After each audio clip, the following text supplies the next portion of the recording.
God is good.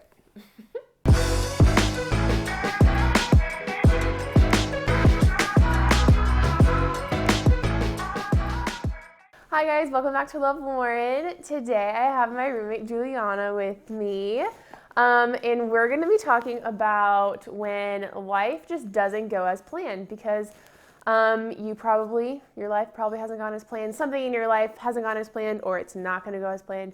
We both have experienced something in the past year and a half that just you thought your life is going on this one path.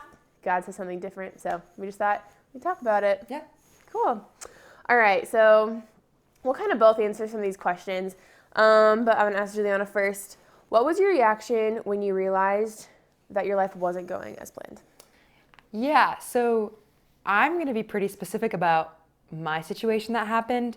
So the reason why I'm living with Lauren is I was going to college and I was taking some courses through a nursing program and I didn't pass, and so I needed to transfer. This happened in December, and at the time, my reaction actually then was pretty chomped to the bit. I was really determined to continue studying nursing. So I did so much research, called a lot of places, dropped out of the college I was at and transferred to a new college and contacted Lauren about living with her really fast.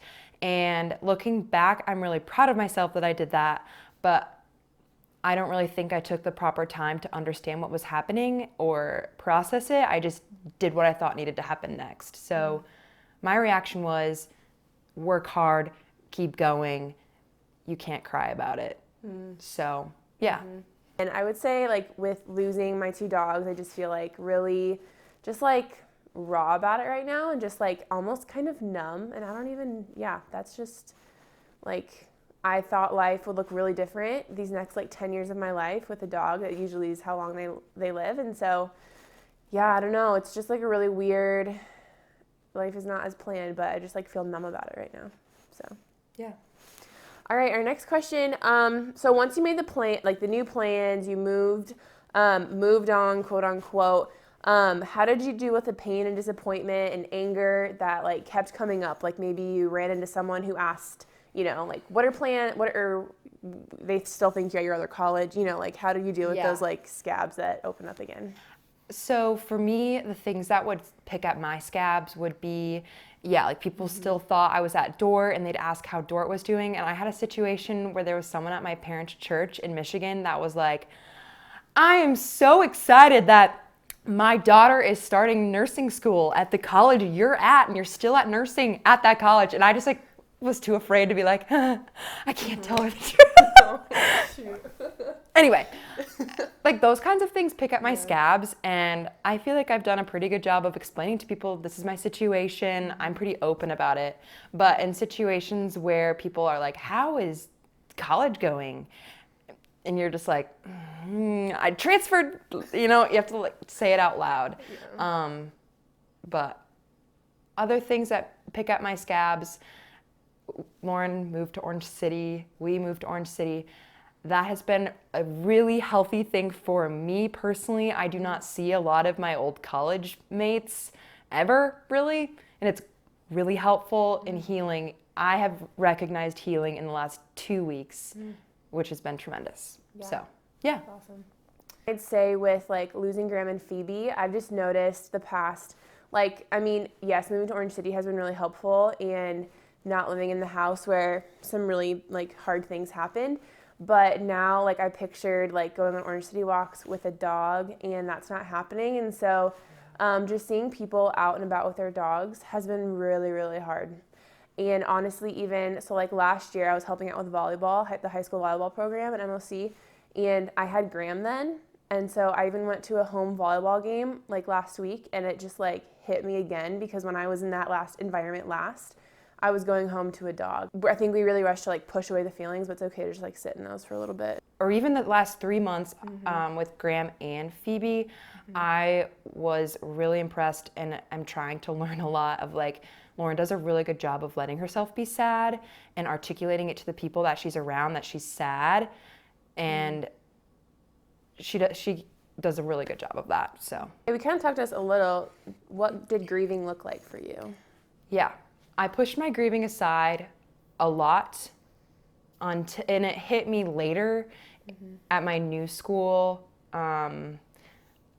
So for me, actually, I get reminded of grief when exams come around because I have such a horrible experience at my old school, like not doing well on exams, that I get even more anxious and remind myself of how horrible I did at my old school when I'm about to take an exam at my new school, which I get way better grades at my new school, which I think is a really great way that God is showing me that I'm where I need to be. But I get reminded of grief then, and I'm like sad and disappointed in myself whenever exams come. Yeah. Yeah. Like specifically losing my 2 dogs, just like I just don't have energy to do things sometimes. Like there are some days where like I feel like when I'm talking with friends or like having like really like close conversations with people, then I'm like energized and can feel like I have more energy to do things. But when I have like a day where I don't really interact with people, if I'm just like by myself editing or I just don't interact with many people, then I find myself just really just like closed off and just like really, I don't know, just really, really sad. And I think that's when I just like sit into it more. So yeah, I mean, it's good to be busy. Sometimes the busyness like doesn't let you feel things, but also sometimes busyness just like keeps you like on that schedule of interacting with people and like doing things in your life versus just like sitting and thinking about the things that have happened or didn't happen. So what did a friend do that was helpful, and what did a friend do that wasn't super helpful, and how could they have done like had that interaction go a little bit differently? I like to be asked specifically how I'm doing a lot, and by people who know the truth and like choose to still encourage me, because I experienced a lot of embarrassment from the failure I experienced, and it's helpful when people know my full story but then continue to cheer me on and encourage me. I really get hurt by like avoidance about a topic. Like if someone knows that like I'm not at this school anymore, you're allowed to ask me about it. Like please do. And the people that have chosen avoidance about it, it's like, no, it's more awkward. Am I an idiot? I don't know. Like, am I actually stupid? Do you not want to talk to me because of that? So I feel like I don't have as many like specific things to this question, but I feel like this is the same for anyone. Like ask the question. People want to be asked how they're doing. And then I think it's really easy to know when it's in a genuine way and when people like actually care versus when it's like a nosy gossip thing. Like, I want to find out what you're doing so I can tell other people. Yes. It's really easy to like tell that difference. And then I think let that like, then I know when I need to be guarded, or when, I'm sure you know when you're like, I can't really tell the truth about how I'm doing or how school is because I don't trust you. Oh my word. Okay, that picks out a scab for me, because in December, when I had specifically only told like a few people, it had spread, of course, and people messaged me, were like, you're transferring? And I was like, who told you? Like, this does not seem genuine. This just seems like your benefit of finding out information for you to tell more people. There was one instance where someone was like, you're transferring? And I like needed to tell someone for work, and it like was clear that it was spread, and it just was like pretty, and I hadn't had the chance to tell that person personally that I was transferring, and I was like, I want to say that's a Sioux County thing, but I think that's just human beings. They want to know. For sure. I get caught in it. But and I think be okay. So like if you're dealing with something, you know, that is hard to talk about, or you want to be asked about, like be willing to also be vulnerable, because I also, you know, we live in this like Dutch front community where you put up a wall and you like want everyone to think you're great, and it's okay to show that you're not okay.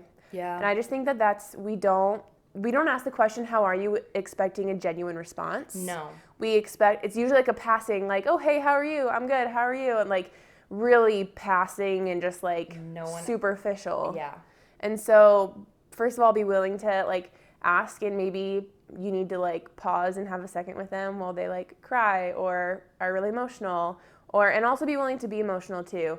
I felt like, just for the like days after like losing my 2 dogs, like, well, when I lost Graham, it was at Tool Festival, and so I like had to see people, and I was just like really encouraged by really positive, like people who really cared, and I didn't even know they really cared or were invested, and so honestly, just be genuine and like ask out of caring in your heart, you know? Yeah. So to kind of wrap it up, so kind of 2 questions into one. So like something that God taught you out of these change of plans, and also like this is going to happen again. So like our life is not going to go as we planned. So like how can we take what we've learned and like use it on the next time that God's like, actually, nope, it's not how life is going to be, you know?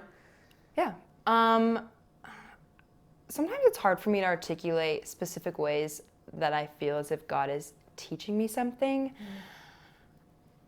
I think it just goes along this thread that we've said throughout this entire video. There's so much value in vulnerability, and I have learned that over the last... I just touched my mic. Did it muff? No, you're good. Okay. I have learned that vulnerability is super great because I have found that when I say like, hey, I failed this class and had to transfer to a new college because I wanted to graduate on time, people will be like, oh my gosh, yeah, this happened to me. And it opens up really amazing conversation because like you said, everyone puts on a front. No one's actually doing okay. Everyone has hardships and things that have brought them down in their life. Here's what I hope next time if something happens in my life that I wasn't expecting. I hope I properly grieve it because I didn't do that last time. I just chomped to the bit and worked and wanted to get myself out of that situation as soon as possible, which turned out fine, but I suffered repercussions of that months later. And I wish I would have spent time being sad and grieving it. So yeah. I lost Graham. I just really shut down and just like Juliana literally moved out the day, like 2 days after I had to put him down, and then like it was Tool Festival, busy, you see people, and then all of a sudden it was like, boom, no one's at my house, nothing's happening. Like I'm going to weddings, doing work and stuff, but it was really easy for me to be secluded and not go anywhere. And that was like, it was nice to not see people because I didn't want to talk about it, but then I feel like when I lost Phoebe, just like, 3 months later, I knew more of like, if I don't know what I need, that's okay. But when I do know what I need, I have to articulate it. And so, I think like Juliana's been really good with that. My parents have been really good with that. Just be willing to get help too, because people do want to help, and sometimes they don't know what to say. And I think that's what I've also just got, like, when life doesn't go as planned, or you lose something, or you lose, honestly, any type of loss, like, it's hard to know what to say. And just say something, honestly, is just kind of the theme of just like, be genuine and say something to them, you know? Yeah. If there's anything that, if you're watching this and taking away from this video, if you know someone who's going through something like, okay, Lauren losing 2 of her dogs, me transferring, reach out to a person that you know has had a major change or is sad, and like invest, text, ask if you want to do something. I was so blessed by people that were like, I want to still hang out with you, and then put in the actual effort to hang out with me. And I know Lauren has been really blessed by people who are like, I'm doing this for you right now. So don't be afraid and think you need to avoid people who have had big changes in their life or hurt. Run towards them, because that's what they need.